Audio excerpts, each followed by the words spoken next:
Good morning, sir. Good morning to you. Thank you very much for accepting our invitation. I'm really happy and honored that you are with us today with Hello Monaco.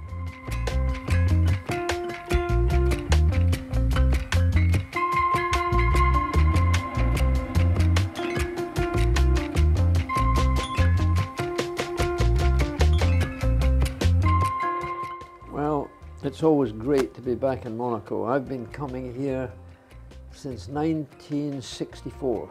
I Wow. came here to race for the first time, and I won the race, a Formula 3 race, because I was just a puppy. And then, of course, Formula 1, I was able to win a couple of free races in Formula 1 here. So Monaco, I feel as if it's my second home. Good. But do you feel any special because of the Formula 1 in 2021? In now Yes, this but kind of condition? Monaco is still the jewel in the crown. It's still the most glamorous, the most colourful circuit event in the world for Formula 1. And of course it always has been. You know, it's got a long history, but the period when Princess Grace was here, that was another dimension that I think that brought so many people to Monaco for the Grand Prix. Yeah. And of course the Cannes Film Festival normally is on at the same time as the Grand Prix. So again, all the movie stars used to come. And But did you know the Prince Rainier and Princess Grace? yes, personally? very well.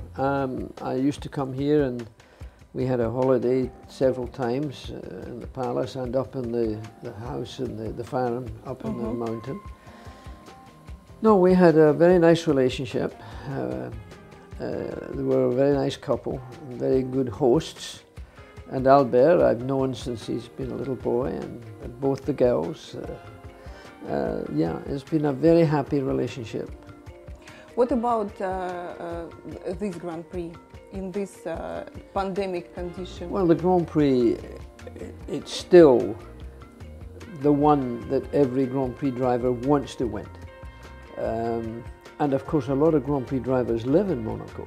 Yeah. I would say more than 2/3 of the Grand Prix drivers live here. And for many years that's been the case. No, it's a difficult race because if you make a small mistake, it's a big penalty. You've got to be very calm and not do anything naughty. You know, to finish first you must finish. So that means don't get into trouble. Yeah, but do you know the secrets of Monaco track? How to win here? Well, I think that the biggest thing in Monaco is the head. Emotion is very dangerous business, as you girls know. When you get emotional, you do things that you would otherwise never do. You say things that otherwise you would never say. In a racing car, if you're emotional and you're too aggressive because you want to win, you usually make mistakes. And you make mistakes, there's no room for error here. So you hit a barrier, you hit part of the wall, you hit part of the Hotel de Paris. It's a circuit where the mind has to probably be more focused than any other circuit in the world. You know, but what do you think the most important changes? Well, first of all, it's the same but different. It's the same type of animal, the driver, the same type of person. It's bigger today than it was in my day. Here in Monaco, there will be 100 mechanics and engineers looking after 2 ballerina racing drivers. In my day, there might have been 7 or 10, but now 100. But the biggest difference is safety. Yeah. In my day, so many people were being killed. My wife and I counted 57 of our friends who drove racing cars were killed during my period because there was no safety, there was no good firefighting, there was no good medical facilities. Today, The marshals, they're more, they've got better equipment. If there was a fire, they can put the fire out. When Bandini had a fire here and died in the car almost, they didn't get the fire out, you know, because they didn't have the right equipment. Today they have the right equipment. What do you think about the new generations of I think it's drivers? the same animal. The same? I think they're irresponsible. I think they're very glamorous. They're very exciting. And girls love them. Do you miss something from that time, from old time? It's changed because now you have to start in karting. Lewis Hamilton, since the age of 8, he's been driving racing cars, you know, karting, and then going up the different formulas. In my day, there were no karting. In fact, in my day, there was no Formula Ford, you know. You just had sports cars or GT cars, road cars, or then you climbed into single-seater cars. So today, the driver is a racing driver from his just being a puppy of you know, 8 years of age. And now we've got girls coming in because girls were too busy with dolls' houses and girly things. Now we're getting girls into karting, and I hope we have, hopefully in the not too distant future, a girl Formula One driver, because it's been a long time since there's been a Formula One driver, a girl. Can you imagine how much money a girl would make in Formula One with makeup, with the lovely clothes and fashion? Oh, it's the future of Formula. I want to be her manager. Why not? Why not? So you're very, very famous for your outstanding results, achievements in Formula One and sport. Yeah, I shot for Scotland to begin with, and then for Great Britain in Olympic trap. I did that from the age of 14 until I was 24. And when I was 24, I got married. Wives are very expensive. So shooting with an amateur sport, You can't afford it, yeah? I couldn't afford it, and marriage. I had to be a Grand Prix driver to afford a wife. I had to be a world champion to afford a wife. But you did it. Yes, and I've kept the same wife. Yeah, it's good, yeah. You're also very famous for you as a safety racer advocate, yeah? Yeah. And you did a lot, but you was criticized by it. Why? Well, two things were, I was criticized for safety because we closed, for example, the Nürburgring in Germany, most wonderful racetrack in the world, at 187 corners per lap. But there was no safety, there was no firefighters, there was no medical facility to cover that type of distance. Spa-Francorchamps, we had to close that because, again, there was no barriers, there was trees, there was telegraph poles. You had a crash there, yeah? Yeah, I had a crash there, and the only real accident I had in my life. But it was ridiculous. And so I was the president of the Grand Prix Drivers Association. So we closed the Nürburgring, we closed Spa, and then all of the other tracks improved their safety precautions, their runoff areas, the deformable structures. Today, the safety of Formula One is fantastic. I would like to ask you, like, you were granted by Nobel title. Yeah. Is it help you in your life, like, you know, in your activity, or it just give you the more responsibility, more obligations? Well, you have to behave yourself. You can't be a bad ambassador for your country if you get various different medals before you get a knighthood. In my particular case, Lewis Hamilton now has a knighthood.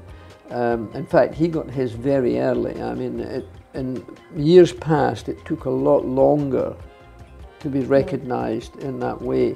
I was completely retired from Grand Prix racing when I was given Sir Jackie Stewart. It's a great honour, And I think Britain sort of leads the world in that type of thing. I know that you also are running the charity activity. Yes. Could you tell us about it? This little thing here is a broken D. Broken D. Because my wife, unfortunately, has dementia. And dementia is not a nice illness. There is no cure for dementia currently. And for over 40 years, there's been no cure. So when Helen was diagnosed in the Mayo Clinic in Rochester, Minnesota, with dementia, I thought, oh my God, there's no cure. We've got to do something. So I started Race Against Dementia, meaning race, motorsport changes fast. Technology in motorsport is faster than aerospace. Statistics now tell us that everyone born today, 1 in 3 are going to have dementia. Wow. And there is no cure. It's not a question of, there is no cure. You know, there's a cure for cancer in most cases, but there is no cure for dementia. Helen, a fantastically attractive girl, she can now not move. She can't walk on her own. Her memory is now going away. And I'm lucky that I can afford, we have 7 neuro nurses looking after Helen, 2 at a time, but 24 hours a day. Now, most people, unfortunately, have to send their loved ones, man or woman,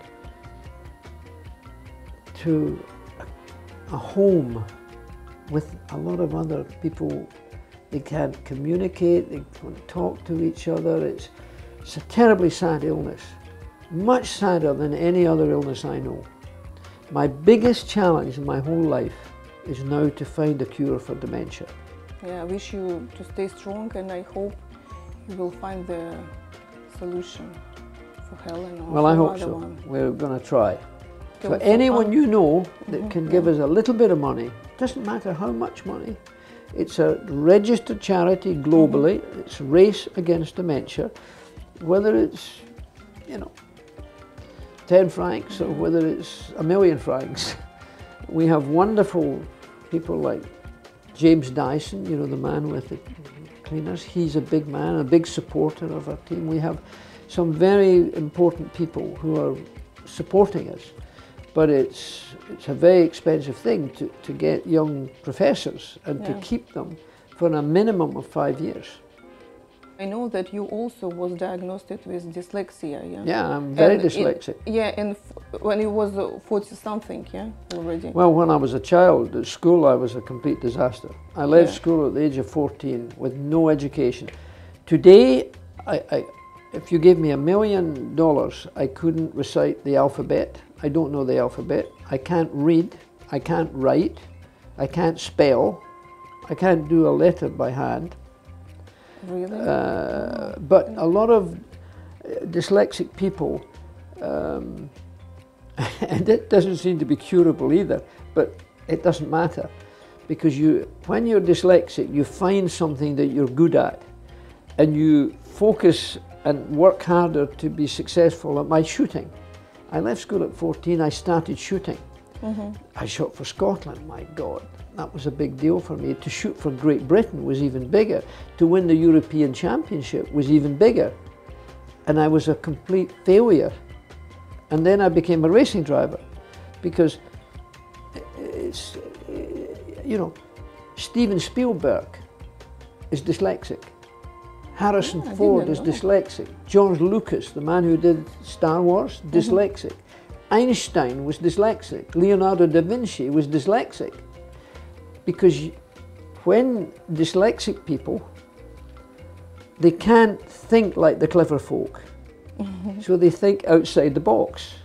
About 60% of the prison population are dyslexic. Wow, that's a lot. Yeah. Okay, but I think it makes you stronger. Yeah, because you need to survive. Yeah, like you got to find new ways of doing things. You know, dyslexic people find blondes very quickly. Okay, thank you very much. It was such amazing interview. It's all right for you playgirls. We've got to work. Thank you. Yeah, and I really wish you like a big luck, you know, in your race from dementia foundation, and like I hope you will find the cure for your wife and for other people who is struggling. I hope so too. Yeah, thank you very much. My pleasure. Thank you.